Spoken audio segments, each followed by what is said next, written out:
안녕하십니까. 저는 탄자니아에서 사역하고 있는 한용승 선교사입니다. 1996년에 GMS 선교사로 파송을 받고 대부분 탄자니아에서 다르살람에서 사역을 계속해 오고 있었고요. 신학교 사역해 왔고, 그다음에 저희 집사람은 유치원, 시골에서 유치원해서 아이들을 가르치는 하고 있고요.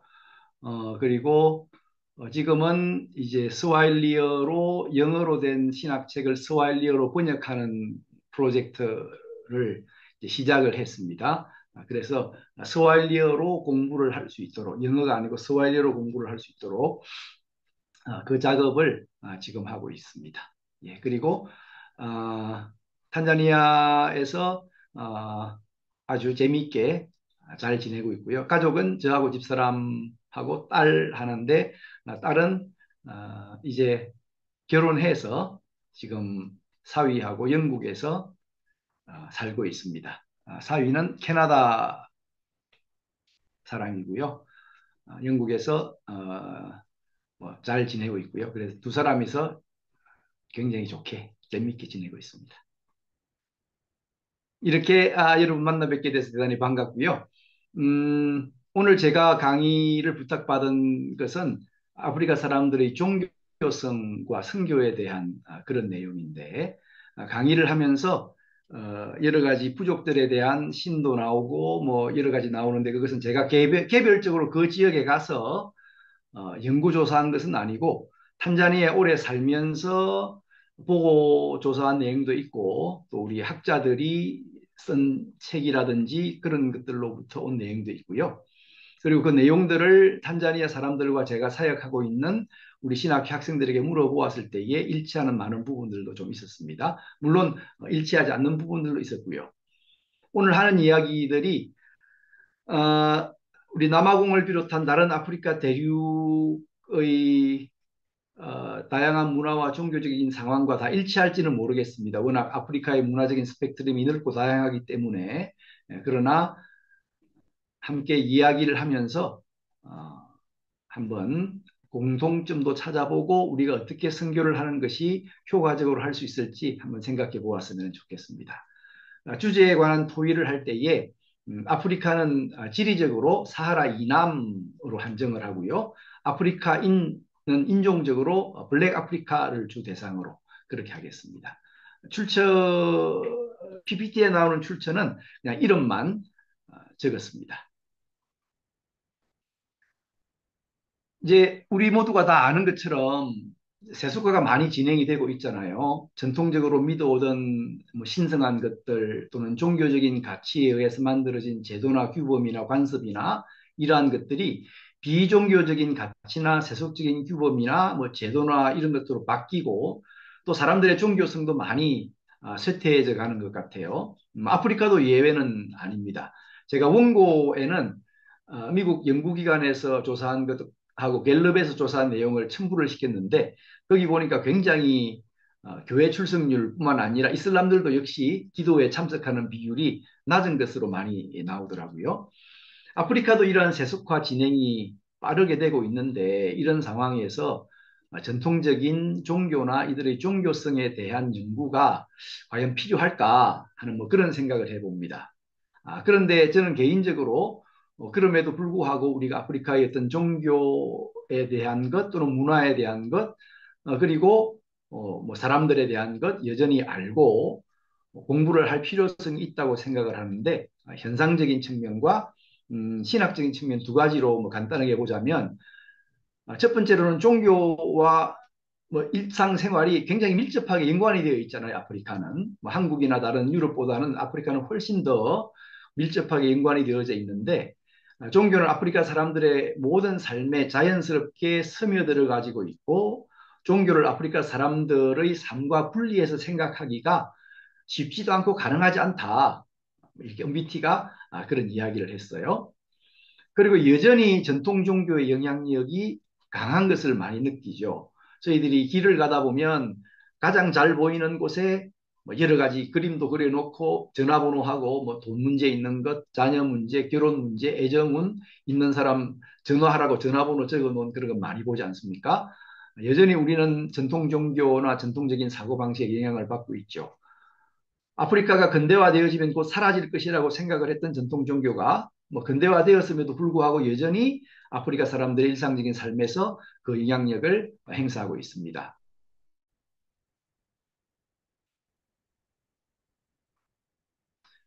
이 말은 전통적인 종교 문화적 가치 체계가 여전히 삶의 저변에서 사람들의 습관적인 사고와 행동을 지배하는 어떤 잠재의식적인 믿음으로 작용을 하고 있고, 이는 앞으로 저희들이 사역을 할 때에 뭐 반드시 고려해야 될 그런 요소라는 것을 의미하죠.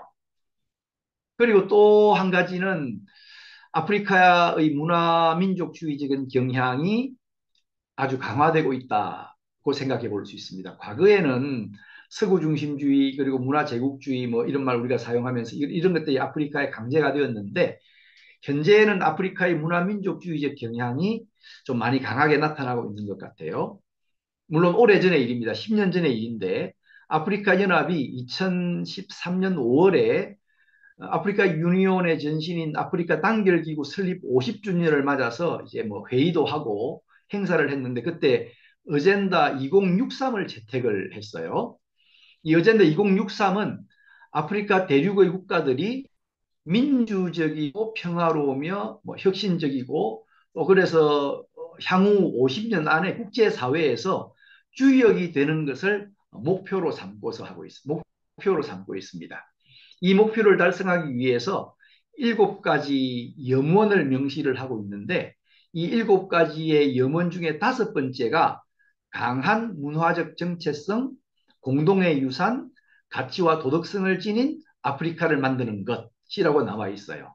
그러니까 범아프리카주의, 그러니까 판아프리카니즘에 기반한 아프리카의 정체성 강화라고 하는 이러한 의제는 여전히 아프리카 대륙에서 지배적인 이데올로기로 기능을 하고 있다. 저희들이 그렇게 생각해 볼 수가 있습니다. 신학적인 측면에서 보자면 우리가 아프리카의 문화라든지 종교라든지 사람들을 모르면 우리가 전하는 복음을 잘 전할 수가 없잖아요.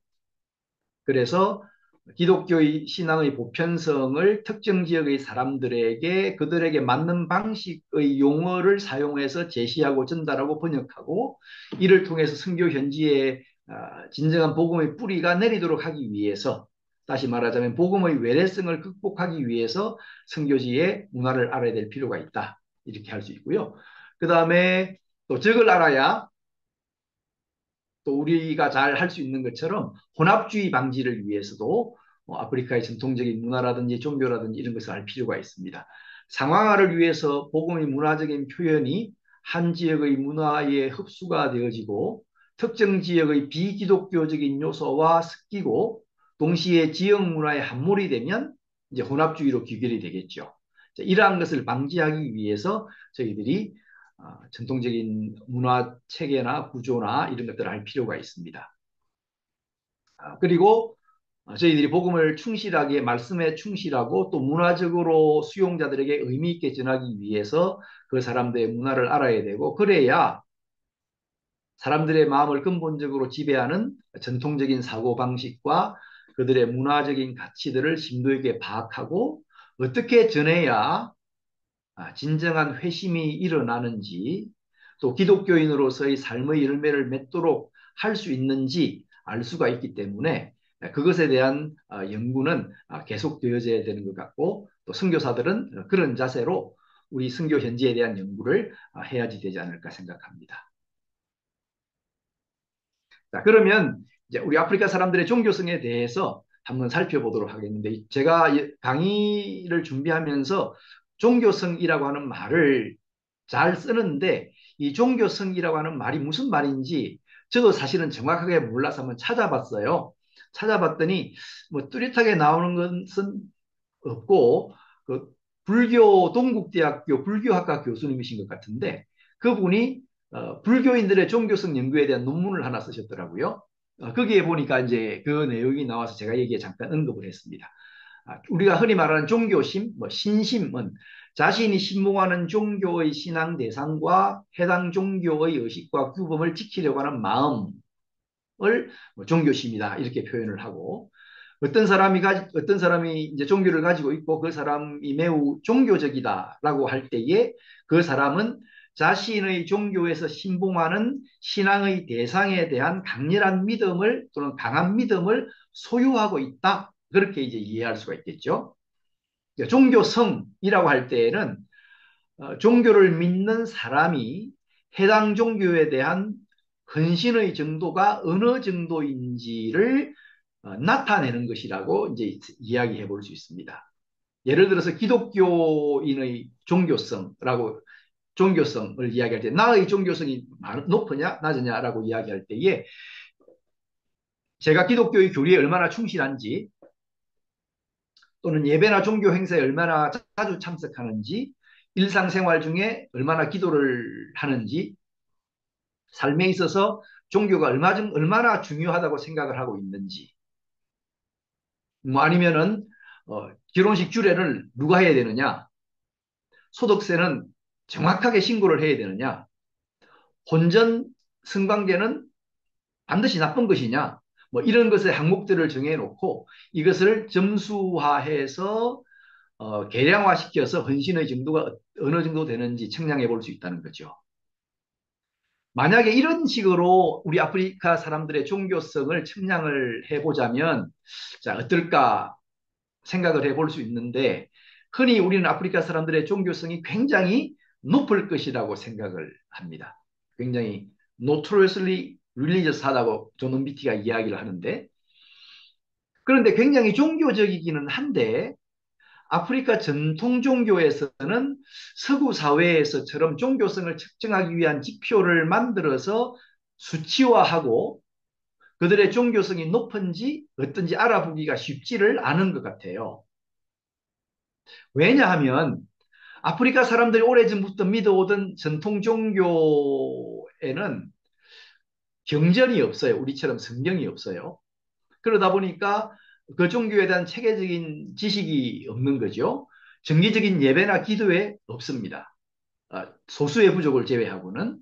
그리고 제도화된 형태의 종교 기관이 존재해 오지를 않아요. 물론 현대의 기독교인이나 무슬림의 종교 측정은 가능한데 전통적인 종교를 믿고 있는 사람들의 종교성 측정은 아, 상당히 힘들다 하는 거죠. 그렇지만 그렇다고 해서 그들의 종교성이 낮거나 종교적이지 않다는 말은 아닙니다. 은비트는 거의 책 African Religions and Philosophy 첫 구절을 Africans are notoriously religious라고 하는 말로 시작을 해요. 굉장히 종교적인데 악명 높을 정도로 자신의 종교에서 신봉하는 신앙의 대상, 그러니까 신의 존재에 대한 강한 믿음을 소유하고 있다는 거죠. 그러니까 저희들은 아프리카 사람들의 종교성을 이야기할 때에 이들의 종교적인 지식이나 뭐 예배 참석 정도나 이런 것을 살펴보는 것 대신에 아프리카 사람들은 자신들의 종교를 어떻게 이해하고 있는지, 신앙을 구성하는 종교적 요소들은 무엇인지, 그리고 신앙이 어떻게 일상생활을 통해서 표현되거나 실현되는지를 살펴보는 것이 좀 더 나은 방법인 것 같습니다. 그러나 종교적이라고 해서 이 종교성이 높다고 해서 그 사람의 윤리적인 표준이 높다는 것은 아닙니다. 특이하게 아프리카는 종교적인 것과 윤리적인 것, 물론 이 윤리적이라고 하는 말은 서양에서 제시하는 어떤 그런 기준이겠죠. 비례한다든지 함께 가지 않는다는 거죠. 아마 이것은 저희들이 아프리카에 살면서 경험해서 다 알고 있는 그런 내용일 거라고 생각이 됩니다. 먼저 아프리카 종교가 무엇인지 한번 간단한 정의를 내려보도록 할게요. 제가 여기서 아프리카 전통 종교 또는 아프리카 전통 종교들 두 가지 이름을 썼는데 그 이유가 아직까지 이 두 가지 용어 중에 어떤 것을 정해야 될지 확실하게 정해지질 않았고요. 정해지지 않았다는 말은 이 두 용어를 사용하는 각각의 사람들이 각각의 정당성을 가지고 있기 때문에 그렇습니다. 과거 문화인류학자들과 종교학자들은 종교는 원시 상태에서 저등 종교를 거쳐서 뭐 고등 종교로 간다 이런 식의 이야기를 하고 종교를 서열화시켰죠. 뭐 그러다 보니까 아프리카의 종교들은 종교의 발전 과정에 있어서 굉장히 낮은 단계로 여겨졌고 그 종교들은 그래서 뭐 아프리카의 종교들은 뭐 정령 숭배, 우상 숭배, 토테미즘, 주술, 뭐 페티시즘, 조상 숭배, 원시 종교, 뭐 물신 숭배 다양한 이름으로 불려져 왔습니다. 이러한 입장에는 종교의 진화론적 발전을 전제로 하는 서구의 문화적 종교적 우월감과 인종주의가 내포되어져 있는 거죠. 그런데 이러한 학문적인 분위기가 1940년대, 50년대에 들어와서 약간씩 바뀌기 시작하고 1950년대, 60년대 이르러서 이제 인류학자들과 아프리카 학자들이 아프리카 종교는 서양 사람들의 기준이라든지 시각이 아니라 아프리카의 종교 자체의 관점에서 연구가 되고 기술되는 것이 맞다. 그렇게 주장을 하기 시작했고 지금은 이제 아프리카의 종교를 나타내는 단어로서 아프리카 전통 종교라고 하는 말이 일반적으로 사용이 됩니다. 전통 종교에서 전통적이라고 하는 형용사는 아프리카의 종교가 죽었다거나 또는 죽어가는 종교라거나 또는 옛날의 종교라거나 하는 옛날 사람들이 믿는 종교라거나 뭐 그런 말은 아니고요. 또는 그 믿음이 과거 또는 현대적이지 않은 아프리카 사람들이 믿는 종교다 하는 그런 의미도 아닙니다. 아주 오래전부터 아프리카 사람들의 토착적인 종교가 존재해 왔고 조상으로부터 여러 세대를 걸치면서 지금까지 전해져 내려오고 있다는 의미에서의 전통입니다. 그러니까 아프리카 전통 종교는 사하라 이남의 아프리카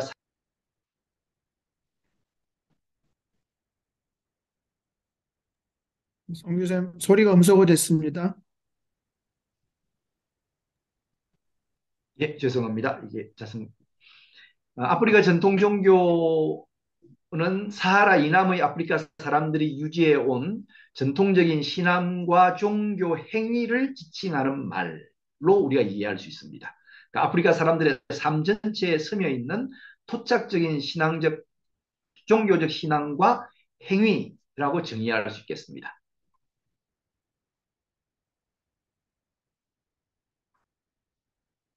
그런데 아까 제가 말씀을 드린 것처럼 아프리카 종교를 지칭할 때 사용하는 용어에 대해서 학자들 사이에 아직 합의가 이루어지지 않았어요. 어떤 분은 단수로서의 아프리카 전통 종교를 이야기하고 어떤 분은 복수로서의 아프리카 전통 종교들을 이야기합니다.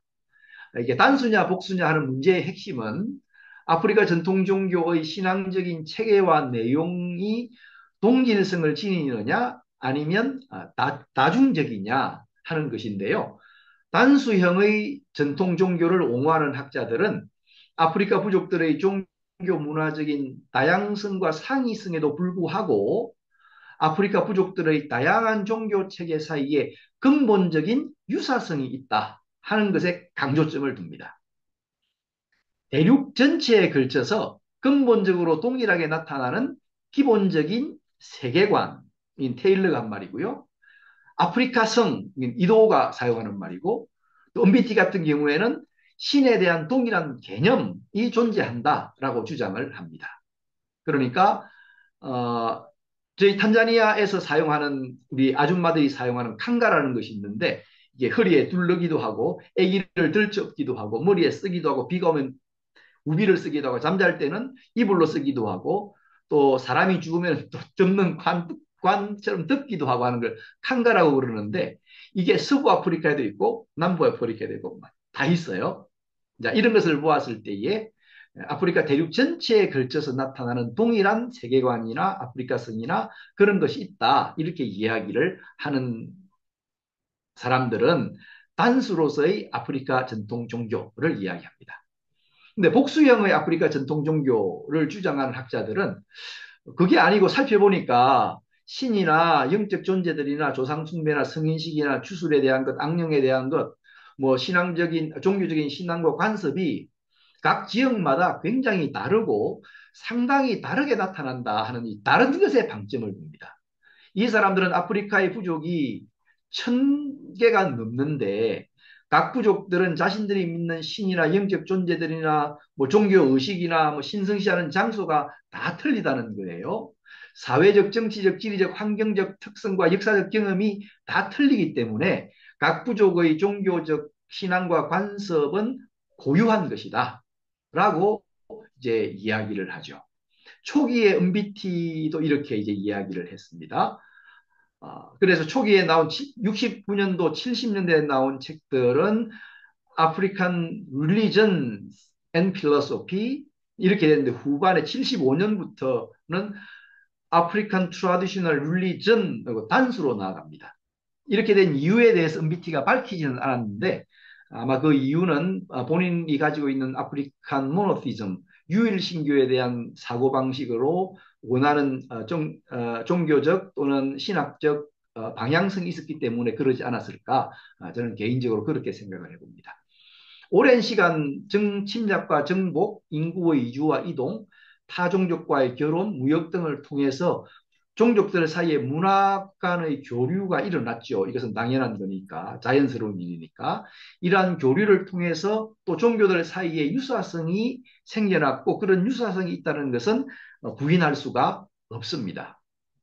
그러나 표면적인 유사성에 근거해서 종교의 심층적인 내용까지 일치한다고 말하거나 표면적인 유사성 이면에 있는 각 부족의 고유성과 이로 인한 종교적 관습의 풍부함, 다양성, 개별성이 간과가 되어져서는 안 된다라고 복수의 아프리카 전통 종교들을 주장하는 사람들은 이 부분을 강조를 하죠. 아프리카의 전통 종교는 보편적이라기보다는 부족적이고 지역적이고 그래서 종교적 문화적으로 다중 아이덴티티, 멀티플 아이덴티티를 가진다라고 이야기를 하죠. 저는 개인적으로 단수로서의 ATR보다는 복수로서의 ATR로 지칭되는 것이 맞는다고 생각을 합니다. 그렇지만 학자들에 따라서 그 용어의 사용이 다르기 때문에 이 강의에서 저는 특정 학자가 특정 용어를 언급하지 않는 경우에는 아프리카 전통 종교하고 가로하고 들, 영어로 ATR하고 가로하고 S를 붙여서 사용을 하도록 하겠습니다. 그러면 아프리카 전통 종교의 일반적인 특징에 대해서 한번 살펴보도록 할게요. 저희들이 다 아는 내용인데 한번 정리하는 차원에서 보도록 하겠습니다. 전체를 알아야 부분을 이해할 수 있고 또 부분을 알아야 전체를 파악할 수 있는데 사실 아프리카 전통 종교의 전체적인 모습을 그리기가 쉽지는 않죠. 수많은 부족들, 넓은 대륙에 있는 그 종교들을 어떻게 한 모습으로 그려낼 수 있겠습니까? 그래서 과도한 일반화의 위험은 피하면서 아프리카 사람들 가운데에 있다고 여겨지는 큰 그림으로서의 종교적 특징을 간략하게 한번 살펴보려고 합니다. 각 부족의 문화를 개별적으로 살펴보기보다는 사회의 대다수의 영역에서 사람들이 믿고 있고 또 발견되는 문화적 종교적인 주제를 한번 살펴보도록 하겠습니다. 그렇지만은 지리적인 요소나 인종적인 요소나 언어적인 요소 때문에 세부적인 면에서는 약간의 차이점들은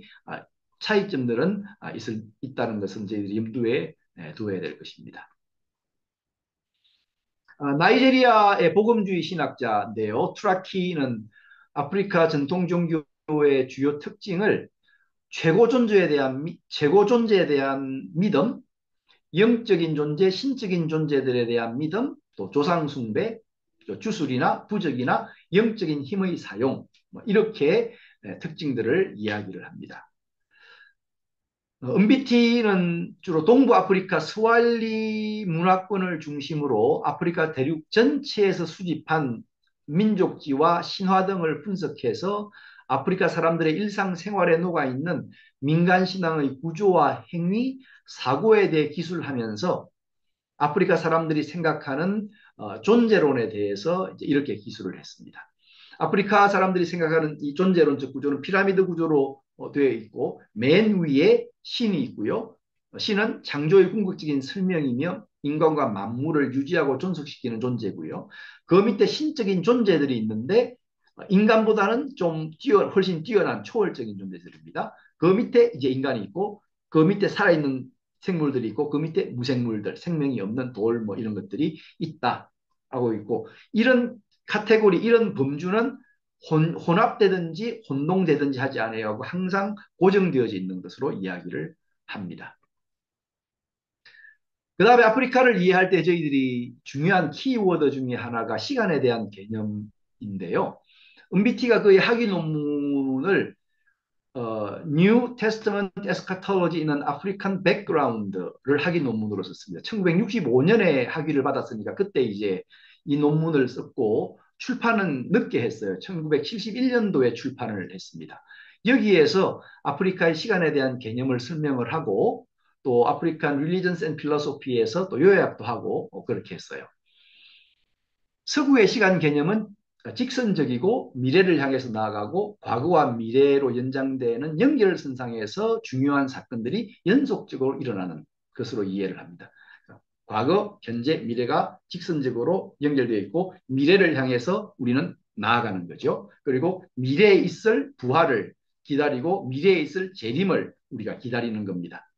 그러니까 미래에 대한 개념이 있죠. 그러나 아프리카의 시간 개념은 은비티에 의하면 미래가 존재하지 않습니다. 그리고 시간은 독립된 존재론적 시간이 아니고 사건과 함께 일어납니다. 내가 물을 마시는 이 순간 물을 마시는 시간이 되는 거고요. 물을 마시면 사건이 일어났기 때문에 이것은 지난 시간이 돼서 과거에서 뒤로 흘러갑니다. 과거를 향하여 뒤로 흘러가는 시간, 뭐 이런 식으로 정리를 하죠. 그러니까 시간은 미래를 향해서 가는 것이 아니고 뒤로 향해서 백워드로 가는 것이고 미래에 대한 개념이 없으니까 발전에 대한 개념도 없고 역사 인식도 없고 역사 개념도 없다라고 이제 MBT가 이야기를 했어요. 그러다 보니까 아프리카에서는 먼 미래에 대한 개념이 없고 미래에 대한 어떤 개념이 심각하게 단축되어져 있으니까 그리스도의 재림이나 죽어서 간 천국이나 이런 것에 대한 개념이 아프리카 기독교인들에게는 오지를 않는 겁니다. 이러한 시간 개념이 중요한 이유는 이 이해가 바로 기독교 종말론과 천국에 대한 이해와 직결되기 때문에 그렇고요. 서양 사람들이 가져온 기독교는 어, 과거와 현재와 미래로 이어지는 직선적인 시간 구조를 가지고 성경의 재림과 천국에 대한 것을 가르쳤기 때문에 아프리카 사람들로 하여금 정신분열 상태에 빠지도록 했다라고 이야기를 합니다. 그래서 은비티는 실현된 종말론적인 입장에서 계시록이나 성경에 대한 모든 것들을 해석을 하고 그런 식으로 뉴 테스트먼트 에스카톨로지 인 아프리칸 백그라운드에서 성경 해석하는 모습을 보여주고 있습니다. 부스 같은 사람들은 은비티가 제시한 이 시간에 대한 개념을 옹호하지만 위대루 같은 서부 아프리카 철학자들은 굉장히 반대를 합니다. 왜냐하면 아프리카 사람들이 미래 개념을 가지고 있지 않다고 그러는데 그것은 옳지 않은 말이다. 왜냐하면 사람이 죽는다는 것을 아는 것 자체가 미래에 대한 개념을 가지고 있기 때문에 그렇다라고 이제 위대로는 이야기를 하고요. 은비티는 그러한 현상을 미래에 대한 개념이 아니고 자이언의 리듬이며 서클이다. 라고 이야기를 하면서 맞서는 입장인데 지금의 아프리카는 많이 이제 변화되었죠. 서구식 교육이 들어왔고 시계도 다 차고 있고 그렇습니다. 옛날에 저희들 처음 왔을 때는 흔히 그랬잖아요. 어, 10시에 예배를 시작하는 것이 아니고 예배를 시작하면 그때가 10시다. 이제 그런 거죠. 그래서 서양인들은 워치를 만들었고 아프리카 사람들은 타임을 만든다라고 하는 말 우리가 흔히 뭐 많이 듣던 말들이죠. 그래서 시간에 대한 것들에 대한 이해는 종말론이라든지 기독교의 어떤 천국의 개념이라든지 이 세상에서 어떻게 살아야 되는지에 대한 중요한 어, 어떤 요소로 작용을 하는데 오늘 주제에서는 조금 벗어나기 때문에 언급하지는 않도록 하겠습니다.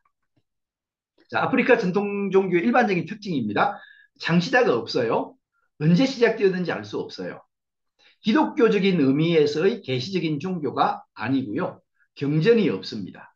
그러다 보니까 종교의 교리적 체계화가 이루어지지 않았고 제도화된 조직체가 형성되지 않았고 체계적인 성직자 양성기관이나 성직자가 존재하지 않습니다.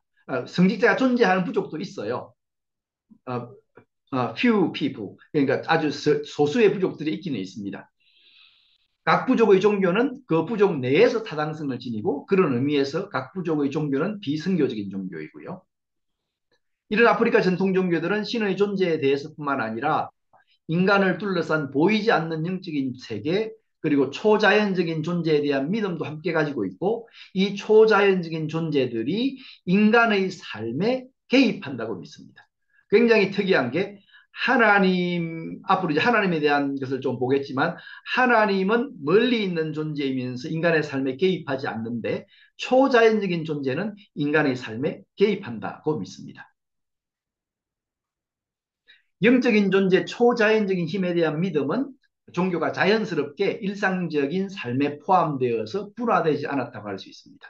은비티가 자주 하는 말입니다. 종교는 삶의 모든 부분에 완전히 스며들어 있기 때문에 삶으로부터 우리들의 종교를 분리하는 것은 쉽지 않고 가능하지 않다.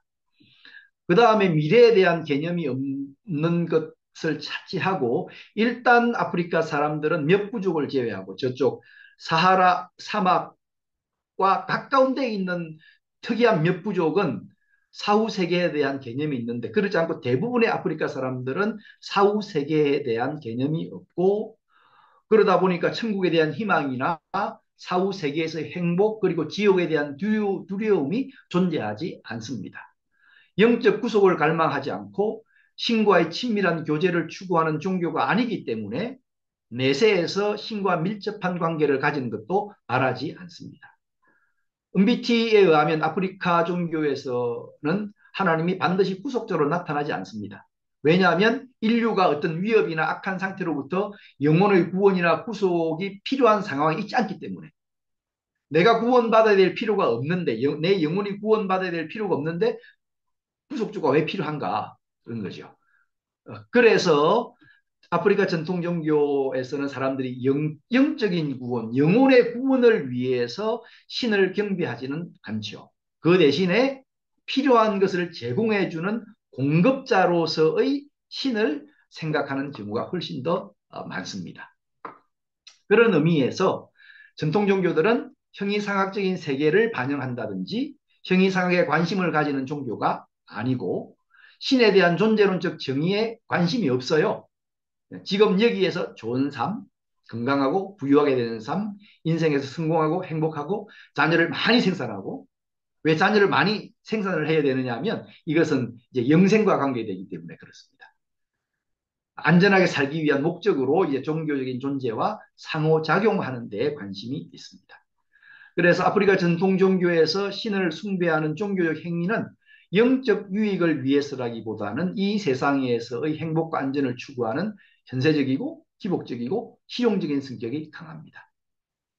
저희들은 종교가 현세적이고 기복적이라 그러면 굉장히 안 좋은 종교라고 이야기하잖아요. 제 기독교가 기복 종교가 되었다라고 이야기하면서 비판을 하는데 우리 아프리카 사람들에게는 종교는 기복적이어야지 됩니다. 기복적이지 않은 종교는 의미가 없어요. 나에게 공급해주지 않는 신을 내가 무엇 때문에 믿습니까? 신은 나를 위해 존재하는 거죠. 그래서 아프리카 전통 종교에서 사람들이 지금 여기에 지상의 재화를 획득하고 현실적으로 해결할 수 없는 현상들을 뭐 가뭄이나 기근이나 홍수나 전염병들을 완화하는 데 중점을 두고 있습니다. 초자연적인 존재들에 대한 두려움을 없애야 되고 이들로부터 보호막도 쳐야 되죠. 남아공도 마찬가지겠지만 탄자니아도 이버 스피릿에 대한 두려움이 굉장히 많이 있습니다. 교회에서 찬송을 부를 때에 어떤 찬송 부를 때 가장 열심히 부르느냐 하면 사탄을 때리고 밟고 발로 차고 뭉개고 깔아뭉갠다 이런 찬송 부를 때 막 일어나서 춤추고 막 땀을 흘리면서 춤을 춥니다. 남아공도 그럴지 모르겠는데 탄자니아는 하여튼 그것은 그만큼 초자연적인 존재 이블 스피릿이나 악령들에 대한 두려움이 많이 있다는 거죠. 공동체를 응집시키고 질서를 유지하고 안정과 안녕을 지속시키는 것을 중요한 역할로 또 여기죠.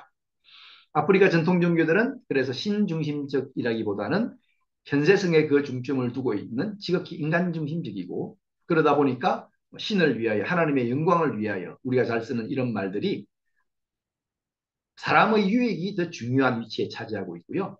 그러다 보니까 자연스럽게 기독교에서 말하는 하나님의 영광을 위하여 같은 생각은 찾아보기가 쉽지 않습니다.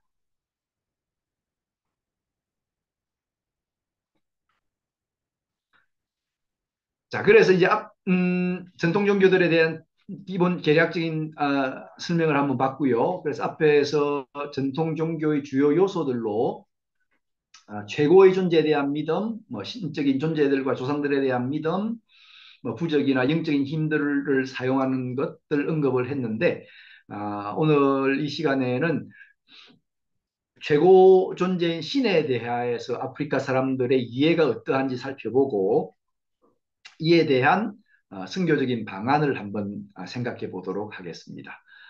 신에 대한 여러 가지 책들이 많이 나와 있는데요.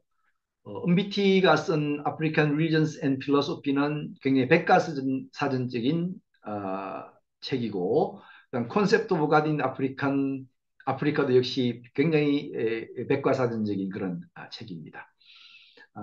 아마 학위를 마치고 돌아와서 우간다에 있는 마케렐레 대학에서 종교학과에서 가르쳤는데 그때 가르치면서 아마 각 학생들로부터도 자료를 모으고 여러 자료를 모아서 이 책을 쓰지 않았나 뭐 그런 생각을 해봅니다. 에드윈 스미스라고 하는 분이 편찬을 한 아프리칸 아이디어스 오브 갓이라고 하는 책, 오래전에 출판된 책인데 각 인류학자들이나 선교사들이 자기 부족들에 대해서 그래도 굉장히 관심을 가지고 연구한 기록물들을 편찬을 해놓은 책입니다. 이런 책들에 보면 아프리카 사람들은 신이 그냥 거기에 있는 분으로 믿고 있습니다. 어, 종교적으로 아프리카 사람들은 종교적이기로 유명하고 거의 본능적으로 신의 존재를 알고 있다라고 이야기를 하죠. 제가 신학교에 학생들을 가르칠 때에 서양에는 그 신죽음의 신학이라고 하는 신학도 있다. 그랬더니 학생들이 막 웃는 거예요. 신이 죽었다 그러니까. 우리 아프리카 사람들에게는 상상하기가 힘든 그런 말이죠. 그만큼 굉장히 신의 존재에 대해서 본능적으로 그냥 알고 있다. 그렇게 이야기를 합니다. 신은 일단 최고 존재로 이야기를 합니다.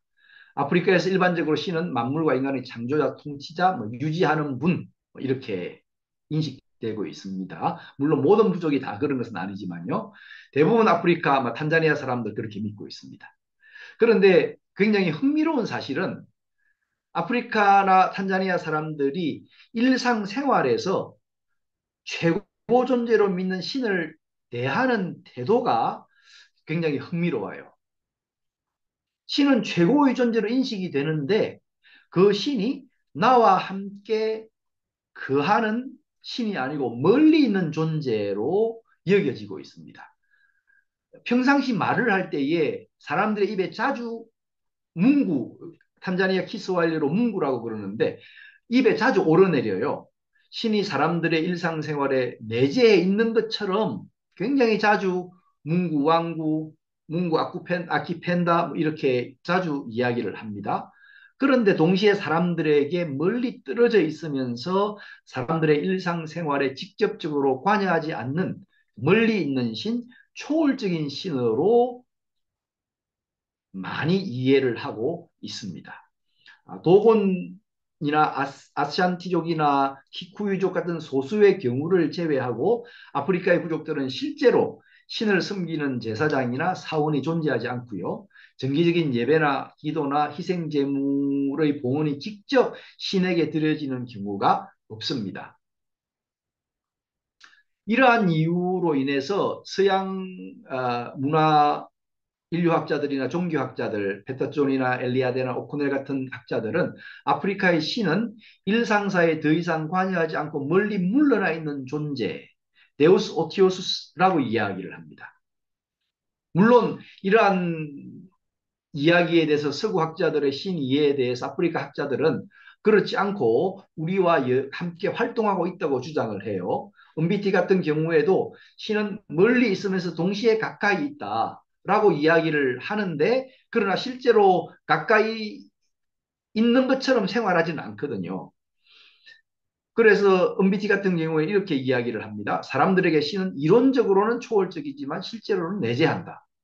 근데 제가 우리 탄자니아에서 학생들에게도 물어보고 만나는 탄자니아 사람들, 다양한 부족 출신의 탄자니아 사람들에게도 물어보면 아프리카 전통 종교에서 사람들이 신이 존재한다고는 믿는데 신에 대한 거리감을 가지고 있고 신에게 직접적인 기도나 예배 행위를 하지 않는다는 것을 알 수가 있었습니다. 물론 짧은 뭐 단발마 있죠. 위기의 순간에 아이고 하나님 이런 식으로 이야기하는 것처럼 문구 니사이디에 도와주세요. 뭐 이런 짧은 소원을 비는 것들은 있지만 예식이나 제의를 동반한 기도는 신에게 가지 않고 대신 그것이 어, 군소신, 그러니까 작은 신들 그리고 조상에게로 가는 경우가 훨씬 더 많습니다. 그래 두 번째로 중요한 요소가 신은 창조주이며 최고 존재로서의 존재론적인 우위성은 확보하고 있는데 아프리카 사람들의 일상생활에서 이들의 시간과 노력과 관심의 초점은 최고 신에게 있는 것이 아니고 작은 신들, 조상들에게 많이 집중이 되어져 있는 것을 볼 수가 있습니다. 이 작은 신들, 조상들에 대한 사람들의 관심도 약간 지역마다 조금 틀린데요. 동부 아프리카에서는 작은 신들은 별로 관심이 없습니다. 이 작은 신의 자리는 없어요. 그 대신 조상에 대한 신앙이 사람들의 일상생활에 매우 중요한 역할을 하고 있고요. 물론 뭐 가족이나 누어족이나 티버족이나 물레족 같은 경우에는 조상에 대한 역할이 크지는 않습니다. 서부 아프리카에는 조상이 있기는 있는데 조상신이 있기는 있는데 조상의 영이 있기는 있는데 그 중요도는 떨어지고 그 대신에 작은 신들에 대한 신앙이 일반적이라고 그래요. 여기서 작은 신들 특화된 기능과 속성을 가진 군소신 이것은 신한 그 군소신들이 특화된 기능을 가지고 있다는 거예요. 예를 들어서 운동선수를 뭐 예입니다. 그냥 운동선수들이 신봉하는 신, 어부들이 믿는 신, 농부들이 믿는 작은 신, 뭐 이런 경우죠. 군소신들과 조상들이 예배와 기도의 대상이 되고 인간의 삶과 복지의 권은으로서뿐만 아니라 고통과 재난의 경우에 영향력을 행사할 수 있는 존재로 여겨집니다. 그래서 일상적으로 이들에게 술이나 우유나 재물을 바치면서 기도를 하는 거죠. 이렇게 되니까 우리 아프리카 학자들도 굉장히 좀 답답한 거예요. 이 현상을 어떻게 생각을 해야 될까? 서양 학자들은 아프리카에서 신은 내재하는 신이 아니고 초월해 있는 신이야. 멀리 있는 신이야라고 딱 규정을 하는데 아프리카 학자들은 그렇지 않고 다른 방법으로 접근을 합니다. 나이지리아의 신학자인 이도우는 요르바족 출신인데 요르바 부족의 신 개념을 연구를 했어요. 그리고 요르바 부족의 신 개념은 요르바의 전통적인 사회적 관습과 정치적인 위계 질서의 관점에서 이해가 되어져야 된다라고 이야기를 합니다. 무슨 말이냐면 이제 전통적으로 아프리카에서 요르바 부족이었겠죠. 일반 사람들은 왕에게 직접 접근을 못하고 신하를 통해서 왕을 아련하잖아요. 간접적으로. 그런 것처럼 그러한 아프리카의 사회 관습처럼 종교에서도 사람들이 신에게 직접적으로 접근을 못하고 신 밑에 있는 조상이나 영들을 통해서 간접적으로 접근을 해서 왕에게 간다는 거죠. 이런 의미에서 군소신들은 요르바족의 최고신인 올로두마르의 신하, 봉사자 정도로 이해를 하면 된다라고 이야기를 합니다. 그러면서 조상이라든지 군소신에게 바치는 제사나 기도나 이런 것들은 궁극적으로는 최고신에게 대한 헌신의 표시이고 기도나 예배 역시 최고신에게 전달이 되어진다라고 이야기를 하면서 이 최고신이 위에 있고 그 밑에 기능자로서 군소신들과 조상들이 있다라고 이야기를 합니다. 그런데 이제 이런 부분에 대해서 우크퐁이라고 하는 학자는 다르게 해석을 하는데 그 해석이 제가 봤을 때는 훨씬 더 타당성이 있는데 조금 후에 한번 살펴보도록 하겠습니다. 자, 조상이나 세상을 떠난 죽은 자들이 아프리카 사람들의 삶에서 굉장히 중요한 역할을 하는데 이들을 지칭하는 몇 가지 용어들이 있어요. 우리가 아마 여러분도 많이 본 용어들일 텐데요. 은비티는 죽은 자의 영혼을 리빙 데드라고 이야기를 합니다. 그러니까 살아있는 죽은 자 또는 죽었으나 살아있는 자, 뭐 그 정도의 뜻이 될 겁니다. 은비티는 죽은 자들의 영혼 모두를 다 조상이라고 지칭하지는 않습니다. 왜냐하면 조상이라고 하는 말은 살았을 때 한때 조상이었던 사람들의 영혼만을 의미하기 때문에 그런 거죠. 대부분의 아프리카 사회에서 죽었다고 해서 모든 사람이 다 이제 조상이 되는 것은 아니죠. 조상이 되기 위해서는 특정한 조건이나 자격을 갖추어야지 조상이 될 수가 있습니다. 조상의 영혼이 될 수가 있습니다. 좋은 도덕적인 삶을 살고 자식을 낳고 나이가 많아서 자연사하고 그리고 적절한 장래 의식에 따라서 매장이 되고 그렇게 해야 조상의 반열에 들 수가 있는 거죠. 아이로 죽은 경우 자식을 생산하지 못한 아내들 그리고 조상의 지위를 가질 수 없는 다른 가족 구성원들 예를 들어 총각으로 죽는다든지 처녀로 죽는다든지 익사한다든지 병사한다든지 불에 타 죽는다든지 이런 경우에는 조상이 되지를 못합니다. 그래서 MBT는 죽은 자들의 영혼을 조상이라고 부르는 것은 적절하지 않고 리빙 데드라고 불러야 된다. 죽었으나 살아있는 자, 뭐 살아있는 뭐 죽은 자, 뭐 이런 식으로 이야기를 합니다. 근데 여기에서 보면 굉장히 흥미로운 게 아프리카 신학자들이 조상과 예수 그리스도의 역할의 유비에 근거해서 그러니까 아프리칸 앤서스터 크리스톨로지를 이야기를 하거든요. 조상의 기독론적인 칭호를 부여해서 조상의 그 역할을 예수 그리스도 하기 때문에 어, 기독론의 앤서스터 크리스톨로지 조상 기독론을 이제 발전을 시키는데 조상의 자격에 의하면 유비의 근거 자체가 성립될 수가 없어요. 아프리카의 전통적인 관점에서 볼 때에 예수님은 조상의 반열에 들 수가 없습니다.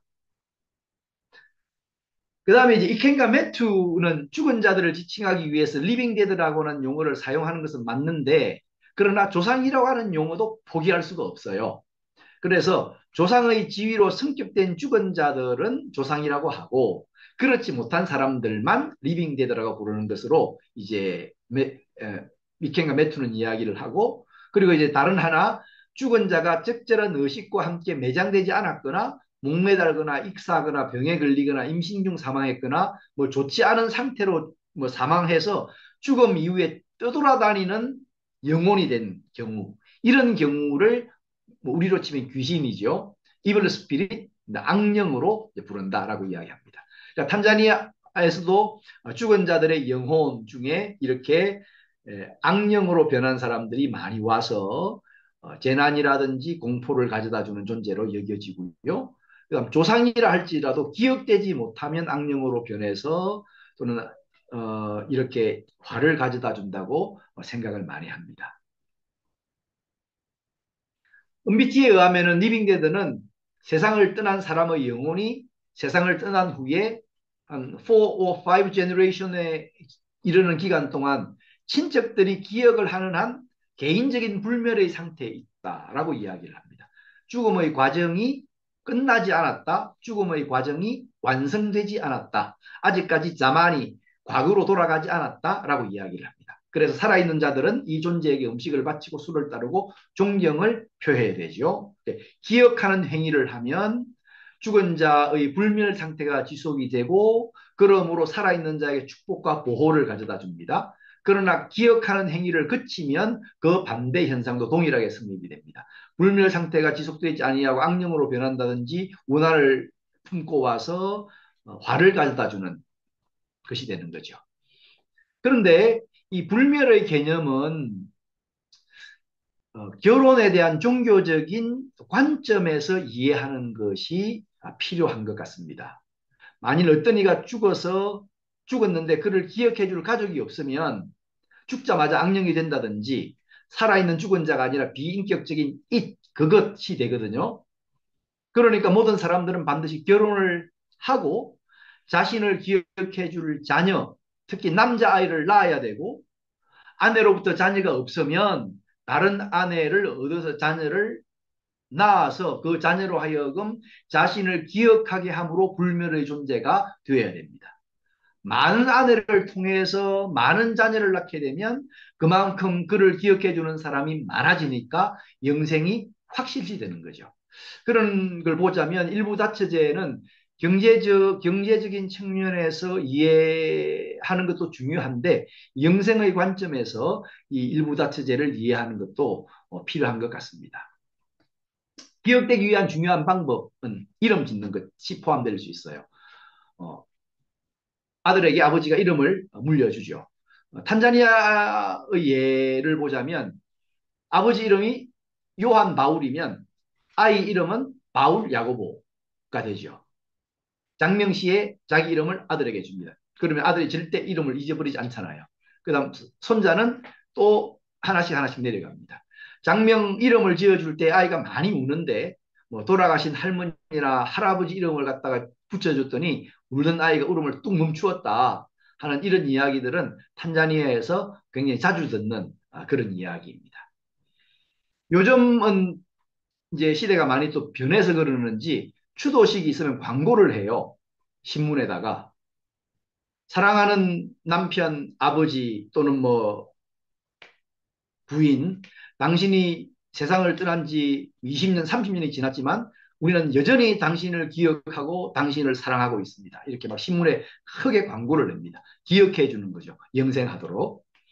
살아있는 자들은 리빙 데드에게 음식을 바치는 행위를 통해서 기억하고 있음을 나타내고 한 5 and 4 제너레이션이 지나서 그들이 더 이상 자신들의 이름을 기억하지 않을 때 리빙 데드는 죽음의 과정을 완료하고 자마니의 세계, 조상들의 세계, 과거의 세계로 들어가게 되는데 그럴 때 이 영들은 비인격적인 영 또는 어떤 것, 단순한 그것이 되기도 하고 또 어떤 경우에는 없어진다라고 이야기도 하더라고요. 네, 그러니까 당연히 죽음 이후에 전통적으로 우리 아프리카 사람들은 죽음 이후에 가야 될 천국이나 어, 지옥이나 이런 것이 없는 거죠. 어떤 면에서 산자와 죽은 자는 공생하는 관계, 뭐 상호 의존적인 존재라고 할 수 있습니다. 사람들이 그 죽은 자 이름을 기억하고 정기적으로 술과 음식을 바치면 후손들을 돕거나 번영과 복을 가져다 주고 그러나 그렇지 않을 경우 죽은 자들은 노회 쌍령으로 변해서 후손들과 사람들에게 사망이나 질병이나 불임이나 사고 같은 불행을 가져온다고 여겨집니다. 사람들은 복을 더하고 불행을 피하기 위해서 조상들을 기억하고 제사 음식과 술을 바침으로 조상을 예우해야 될 책임이 있습니다. 이런 측면에서 보자면 조상들은 한편으로는 존경을 받지만 다른 한편으로는 살아있는 자들에게 두려움을 주는 환영받지 못하는 존재로 여겨지는 것 같습니다. 그래서 은비티는 리빙 데드에게 바쳐지는 음식과 술은 환대와 환영의 행위이기도 하지만 동시에 살아있는 자들이 죽은 사람들에게 멀리 떠나라고 알리는 행위이기도 하다라고 이야기를 하고 있습니다. 또한 조상은 가족과 공동체에 보이지 않는 경찰로서 질서를 유지하고 전통과 윤리의 수호자로 인식이 되기 때문에 전통에 반하는 행위 또는 전통에 대한 모독은 곧 조상에 대한 모독으로 여겨지죠. 만일 그 외부인이나 선교사가 들어와서 그동안 전통적으로 믿어온 전제들과 가치들과 충성의 대상들이 틀렸다라고 지적을 한다면 이는 조상에 대한 모독과 반대로 여겨질 수 있고요. 이는 이제 사람들과 외부인 또는 선교사와 갈등과 대립 구도를 만들게 되는 거죠. 이러한 것 때문에 그런 부분에 대해서 굉장히 지혜롭게 접근할 필요가 있다고 생각이 됩니다.